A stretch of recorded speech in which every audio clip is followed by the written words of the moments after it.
What if I told you the most dangerous war in human history was never actually fought on a battlefield? No armies officially clashed. No cities were directly invaded by the two main enemies. And yet, this war brought the world closer to total nuclear destruction than any conflict before or after it. A war so powerful that one wrong decision could have ended human civilization itself. This was not a war of guns or bombs, it was a war of ideas.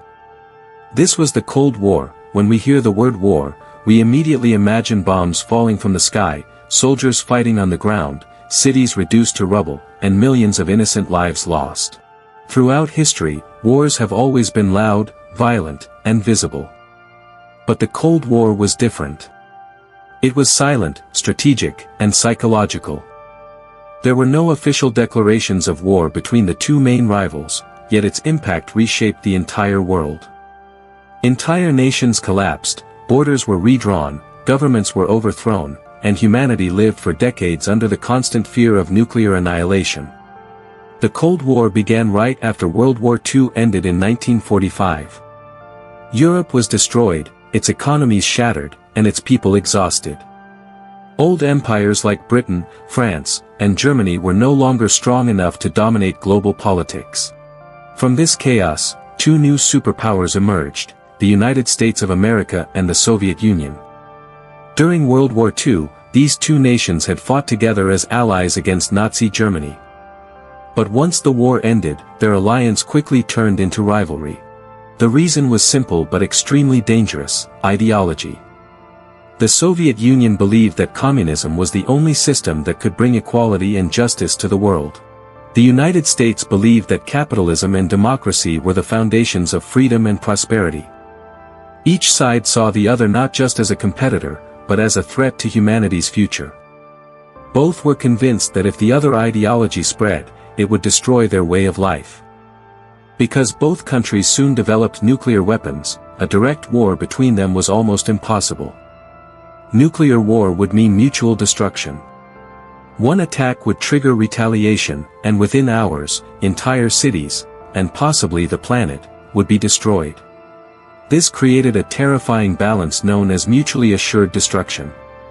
So instead of fighting each other directly, the US and the USSR fought indirectly, using politics, economics, propaganda, espionage, and proxy wars. This is why the conflict was called the Cold War.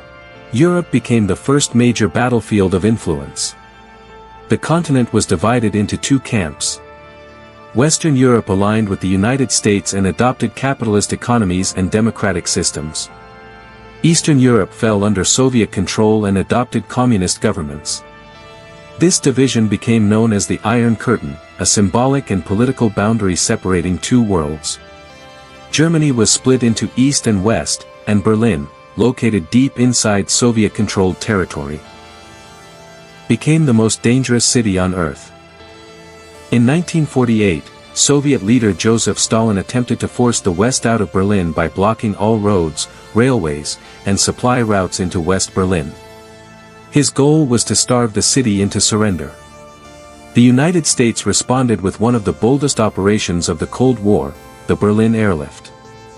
For nearly a year, American and Allied planes flew non-stop, delivering food, fuel, and supplies to the people of West Berlin. Stalin eventually lifted the blockade, but the message was clear. The Cold War had truly begun. As tensions increased in Europe, the conflict spread to other parts of the world. Asia soon became a major hotspot. Korea, which had been under Japanese rule during World War II, was divided after the war. The North became communist with support from the Soviet Union and China, while the South adopted a capitalist system backed by the United States. In 1950, war broke out. For 3 years, North and South Korea fought a brutal conflict that killed millions of civilians and soldiers. In the end, the border barely changed, but the human cost was enormous. This was a classic Cold War proxy war, where superpowers fought each other through smaller nations. To strengthen their positions, both sides formed military alliances. In 1949, the United States and its Western allies created NATO, declaring that an attack on one member would be treated as an attack on all. In response, the Soviet Union formed the Warsaw Pact in 1955, uniting Eastern European communist states under Soviet military leadership. These alliances turned local conflicts into global threats. The Cold War reached its most dangerous moment in 1962 during the Cuban Missile Crisis. American intelligence discovered that the Soviet Union had placed nuclear missiles in Cuba, just 90 miles from the coast of Florida. For 13 days, the world stood on the edge of nuclear war. U.S. President John F. Kennedy demanded the removal of the missiles, while Soviet leader Nikita Khrushchev warned of devastating consequences. One wrong move could have triggered World War III. In the end, diplomacy narrowly prevented disaster. The USSR removed its missiles, and the US agreed not to invade Cuba. Humanity survived, but just barely. The rivalry between the two superpowers was not limited to weapons and wars. It extended into science, technology, and even space. In 1957, the Soviet Union shocked the world by launching Sputnik, the first artificial satellite.